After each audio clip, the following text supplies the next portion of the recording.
Welcome to Assembly Calendar. I'm Mike Friesen, and with us for our program today, Assemblyman Dan Burling. Dan Burling represents the 147th Assembly District in New York State, and that's an Assembly District that includes Allegheny, Livingston, Wyoming, and Genesee counties, a four-county region across western New York, and we want to thank you folks all across western New York for joining us. Dan Burling, nice to see you.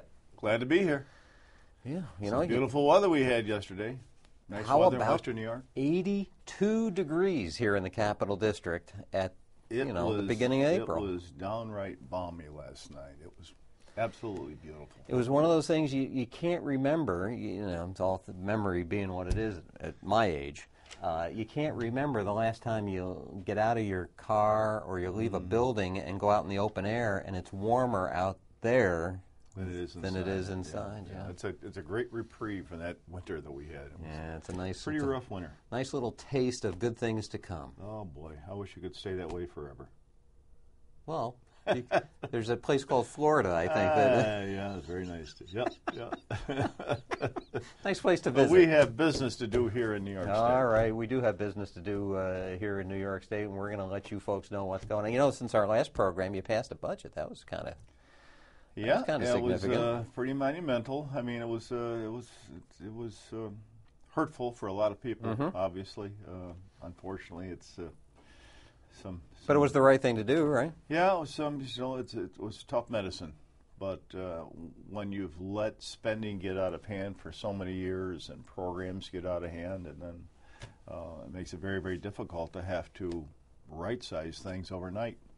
And we did it. We made some tough decisions. Again, I stand by my position that our schools in western New York were treated very unfairly. We should have had more equitable reductions across the state. Instead, the schools out in the more richer areas, Westchester and Long Island, and those areas did not get hurt as bad as we did. And they had the means and the abilities. They have the jobs and the resources to offset those losses, where we don't have it in western New York. And it was just, as far as I'm concerned, very unfairly done. And I don't know if we talked about it before, but there is a formula for school aid. It's very confusing, and it's very much centered on schools in the inner cities and New York City area. It really it's not that applicable to our schools in a rural part of the state. And so I think that part of the problem that we saw when we saw the inequities in the school aid cuts was because of this outdated school aid formula that we have that does not work for our school districts. So my push for the remainder of this session and going into the next year's budget, to see this, I'm going to work. And the governor had said that he was going to change the school aid formula. That was one of his things campaign he ran on, pledges. So I'm going to hold him to it, because I think if we had a more simplified plan for school aid that was more regionally directed, we wouldn't see these terrible inequities that we see in school funding across New York State. There were other representatives like yourself who were saying the same kind of things about how it's a very big issue, and it's something that's going to hurt our schools right now. My school administrators and principals are sitting down, and they're looking at some very, very serious cuts to staffing programs. It's going to be devastating. I mean, I feel very disturbed about what happened to our area. I fought as hard as I could to try to keep those things from happening. And now the voters are going to see what the school districts are going to be putting out there for school budgets in a few weeks. Well, what I heard is school taxes are going to go up. I mean, there's the cuts were so severe in our areas that you still have to teach kids. You still have to keep the doors open. You still have to heat and air condition the buildings. You still have to maintain the physical plant. You still have to meet contract demands. You have to buy fuel for your buses or pay for your bus services. School lunch programs. All these things still have to be met, and we have to still give these kids a quality of education. So the cuts are so severe that, I fear that we're not going to be able to even provide some of the basics of education without raising school taxes. Well, this is an issue that's not going away anytime soon because we're going to wait and see what school districts are going to be putting out there, and then we're going to see how those budget votes are going to go in the month of May, and we may see record rejections, again, depending on how that all plays out. Well, it depends on how the electorate feels. But, basically, in my area, I think the people out there they don't mind paying for quality education. We don't see the extreme abuses in the school system like are done down in New York City. I think we have very gifted and talented and hardworking teachers, administrators that don't make these exorbitant salaries. We don't have administrators making $250,000 a year. We provide a quality education, I think, at a pretty affordable rate. But we all know that we had to see reductions. We had record increases in school aid for years, and now it's time to pay the fiddler. And we all understand that there had to be cuts, but they should have been done fairly, and they weren't done fairly. And the school districts in my area in Western New York and Central New York suffered severely and unfairly. And I just don't think it was done right. I think it was extremely unfair, and I think it needs to be corrected. Well, we'll be talking more about this as this legislative session goes on because, as I said, it's not an issue that's going away anytime soon. Ramifications of this are going to continue to be felt next month through the month of May and into June and towards the end of this legislative session. So we'll be talking more about this. In the meantime, we want to move on to some other things today. You had a great opportunity this past week to welcome a whole slew of the administration and cadets from the West Point Military Academy up to Albany. You had the opportunity to speak, to present the resolution that welcomes this group every year to come up here and, in a sense, pretty much celebrate their presence in New York State. Well, we're and I think that the tape shows it, but I think we're very privileged to have the oldest military academy in the United States located right here in New York State. Of course, New York State being one of the initial 13 colonies and situated right on the Hudson, which was a very strategic gateway, into the interior of the eastern seaboard, the northern states, and they positioned West Point overlooking the strategic area, overlooking this area where the British ships and that could come in and penetrate into the interior of New York State. In fact, on West Point, if you've ever been to West Point, it's a wonderful place to go. There's the remnants of this huge chain that they put across the Hudson River. I don't know if people are aware of it, to block the ships from coming up.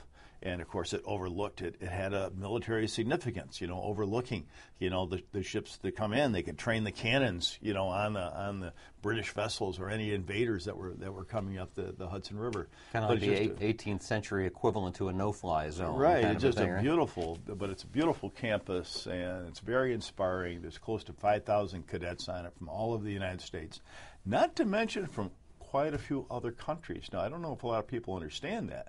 But there are a lot of allies of ours who send some of their brightest young people, military people, to go to West Point to train. So that West Point philosophy and the military strategy and history is passed on to other people in other countries. Well, there's no disputing the quality of the education as well as the military education that one gets from attending an academy like West Point. Let's take a look at some of your opening remarks and welcoming remarks to the cadets and the teachers and staff that came up for that day, and we'll be back to talk more today with Dan Burling. I graduated from the Empire State Military Academy and did go on to become an Army officer myself, serving both branches of the service. I'll tell you an interesting story. I know a little bit about the cadets, what their training is, what their state of mind is, their tenacity, and the strict training that they receive. See, when I went to Empire State Military Academy, the senior West Point cadets were our tactical officers. And we went through what would be called a Hell Week also. And there were probably 10 or 12 of us, combat veterans, Marines, Army personnel, enlisted people, just our rank, and we were dropped for push-ups, and we were screamed at and yelled at and spaced up and the three responses were yes, sir, no, sir, I do not understand, sir. That's certainly familiar to you gentlemen and ladies. But we had our first parade. It was kind of interesting. Our first parade, we put our uniforms on. When we put our uniforms on, we had various combat veterans, ribbons. In fact, one fellow had the Silver Star. And, of course, the cadets were a little taken aback by who had been dropping for push-ups and screaming and yelling at. But I think what they understood is that we recognized the discipline, we recognized the quality of the cadet and the training that they were going through, and we accepted that. And we became actually pretty close friends through that experience. And I had the privilege on the last day that I was commissioned to have one of the cadets take me outside, and he saluted me. He said, "Sir, I wanted to be the first one to salute you." So today, Bob Costelli, who can't be here today, and myself and all my colleagues salute you. Thank you for your service.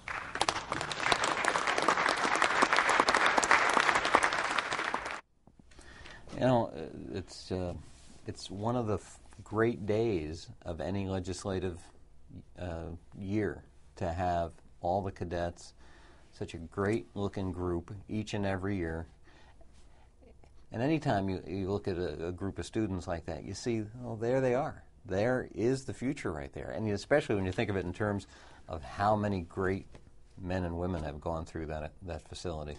Well, let's see. You know, there's a lot of interesting stories about West Point, and you know, not to either slight some of other academies that we have. We had the Merchant Marine Academy right here in New York State, also. Of course, there's Annapolis, where the Navy trains their officers, Navy and Marines. When you go to the Naval Academy, in your senior year or thereabouts, you get to choose whether or not you want to become a Marine Corps or a naval officer. Of course, I was in the Marines, and then we have the Air Force Academy out west. So, but the oldest is West Point, and it has tremendous tradition. The long gray line, and I mean, there's a lot of stories. I trained with some of the West Point cadets when I was in Empire State Military Academy, and afterwards, after I was commissioned as an officer. And there's a story about Georgie Patton, and of course we all know what a hero George Patton was in the Pacific Theater. He was a tanker, but George Patton was a junior, I guess, or a junior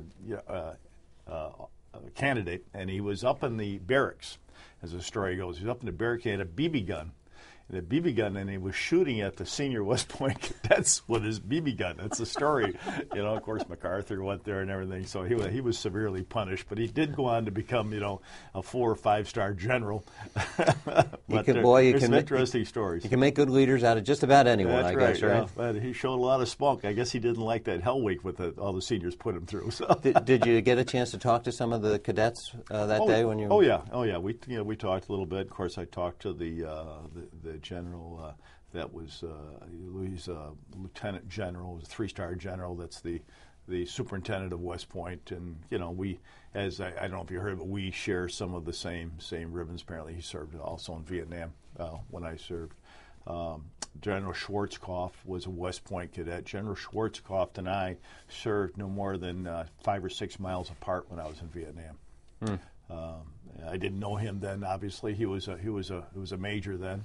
But in his book, he talks about how they patrolled around Chu Lai, where I was based, and suppressed some of the rocket attacks that we were receiving at that time. So it's pretty interesting. History is very interesting about West Point, and they are the best. They go on to become the leaders of this country and serve our country well. It's very interesting, and I wish we had more time to talk about it, but we're done. Out of time already today. We will pick up some of those other discussions in future programs, like I said, though. Dan Burling, thanks for stopping by. Glad to be here. Thank you, folks, too, for spending your time with us. We'll hope to see you soon for that next edition of Assembly Calendar.